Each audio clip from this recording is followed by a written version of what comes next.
Assalamualaikum warahmatullahi wabarakatuh. Perkenalkan, nama saya Faisal dari kelas KPIC Angkatan 2019, Fakultas Dakwah dan Komunikasi Universitas Islam Negeri Raden Patah Palembang. Baiklah, pada video kali ini saya akan menjelaskan materi yang berjudul Interaksi Robbaniyah antara Dai dan Mad'u, mata kuliah Psikologi Dakwah yang diampu oleh Kak Hendra Wijaya SAG MPDI. Oke, baiklah, langsung saja ke pembahasan yang pertama, yaitu pengertian interaksi robbaniyah. Interaksi adalah suatu bentuk hubungan antara dua orang atau lebih, di mana tingkah laku seseorang diubah oleh tingkah laku orang lain. Robbaniyah mengandung arti bahwa agama Islam merupakan agama yang bersumber dari Allah Subhanahu wa Ta'ala, bukan bersumber dari manusia atau kreasi pemikiran manusia. Jika agama Islam bersumber dari Tuhan, maka Nabi Muhammad SAW sebagai Rasulullah dalam hal ini tidak membuat agama, akan tetapi beliau hanya penyampai atau pembawa ajaran Islam tersebut. Dengan demikian, setiap pembicaraannya atau perkataannya berdasarkan wahyu yang diturunkan kepadanya. Ajaran Islam itu bersumber dari Allah Subhanahu wa Ta'ala yang memiliki sifat maha sempurna, maka ajaran Islam akan senantiasa aktual dan konseptual sepanjang masa. Dalam ajarannya tidak akan pernah ditemukan revisi sedikit pun, sebagaimana ditemukan dalam ajaran agama lain yang dinamakan New Statement atau perjanjian baru.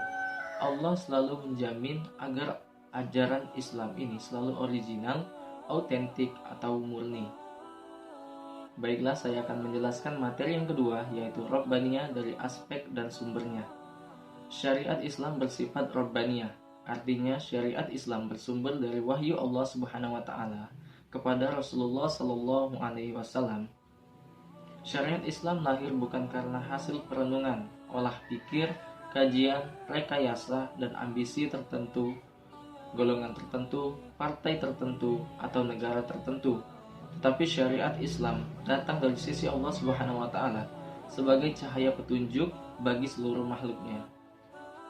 Selanjutnya, materi yang ketiga yaitu karakter dan sifat khusus Robbaniyah. Yang pertama yaitu karakter Robbaniyah.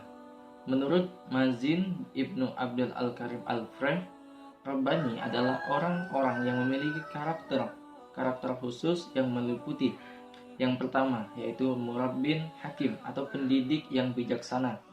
Yang kedua yaitu da'iyah muslih atau pembimbing yang reformis. Yang ketiga yaitu mengamalkan ilmu.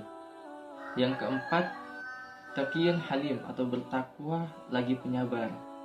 Dan yang terakhir yaitu fiqih biwaki ummati atau memahami realita umat. Ini berarti Robbani adalah orang yang menggabungkan ilmu pengetahuan dengan pandangan politik yang bijak. Abu Ubaidah berkata, "Aku mendengar seseorang yang berilmu berkata, Robbani adalah orang yang berilmu tentang halal, haram, perintah dan larangan, serta mengetahui berbagai kabar tentang umatnya, baik yang telah lalu maupun yang sedang terjadi." Yang kedua yaitu sifat-sifat khusus Robbaniyah. Menurut Salman Al-Audah, karakter Robbaniyah memiliki 10 sifat. Yang pertama yaitu sifat ilmu. Yang kedua yaitu sifat ittibah atau pengikut setia Rasulullah SAW. Yang ketiga yaitu ikhlas, murni tujuan baktinya. Yang keempat yaitu berakhlak dan beradab keilmuan. Yang kelima yaitu bergaul dengan orang lain dengan baik. Yang keenam yaitu memiliki kebanggaan terhadap ilmu. Yang ketujuh hikmah atau bijaksana. Yang kedelapan yaitu mengetahui derajat diri. Yang kesembilan yaitu beramal, bakti. Dan yang terakhir yaitu belajar. Materi yang selanjutnya yaitu metode dakwah Robbaniyah. Abdul Al-Aziz Kuwail menguraikan lebih jauh tentang jalinan antara karakter Robbaniyah dan jalan pembentukannya dalam satu panduan yang utuh. Menurutnya, Robbani adalah seorang muslim yang memiliki akal yang cerdas, kalbu yang hidup, dan anggota tubuh yang produktif, di mana dengan kepribadiannya yang lengkap itu, dia sanggup memikul tanggung jawab khalifah dan tegar menghadapi berbagai situasi perubahan dan reformasi. Jika Robbaniyah berarti tegak lurusnya akal, kalbu dan anggota tubuh dalam tatanan dan tuntunan ilahi, maka pembentukannya harus terorientasi dalam metode pendidikan sebagai berikut. Yang pertama yaitu akar atau pemikiran. Memberi bekal akal dengan wawasan paripurna tentang Allah Subhanahu wa taala, manusia, alam dan kehidupan yang diasaskan pada wahyu, ayat-ayat alam semesta dan jiwa manusia.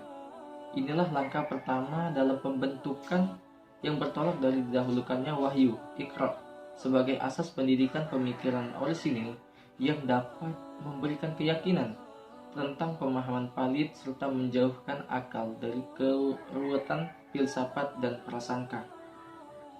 Selanjutnya yaitu atifah atau perasaan. Mensucikan jiwa dari berbagai penyakit yang dideritanya, meninggikan cita-cita kalbu, mengikatnya dengan Allah Subhanahu wa taala, serta memberikannya gizi dengan berbagai hakikat azaliyah. Dengan demikian, seluruh perasaannya, kerinduannya, dan gejolak jiwanya penuh dengan kelembutan, kasih sayang, kekuatan, kemuliaan, pengabdian, dan seluruh kehormatan, tidak menampik hal-hal yang baik serta tidak bergelimang di dalamnya. Dia akan selalu memperlakukan alam dan makhluk lainnya secara positif, sehingga semuanya menjadi bekal kekal yang tidak akan lenyap saat dia menempuh perjalanan hidup dan fase-fase dakwah. Yang terakhir yaitu suluk atau sikap perilaku. Memenuhi sikap perilakunya dalam perbuatan-perbuatan yang diridhai oleh Tuhannya, melakukan kebaikan, mempropagandakan reformasi kebenaran, dan meluruskan penyimpangan dalam tatanan hukum alam kehidupan. Dengan demikian, kekuatan tangannya terbiasa membangun dan memberi, kedua matanya memandang nikmat-nikmat Allah Subhanahu wa taala dengan pandangan syukur serta memandang aibnya dengan pandangan mengobati. Telinganya biasa mendengar suara orang-orang yang dizalimi, lisannya biasa memberikan nasihat serta kakinya biasa melangkah ke arah produktif. Oke, baiklah, mungkin itu saja materi yang dapat saya sampaikan. Lebih dan kurangnya saya mohon maaf. Saya akhiri, wallahul muwaffiq ila aqwamit thoriq. Wassalamualaikum warahmatullahi wabarakatuh.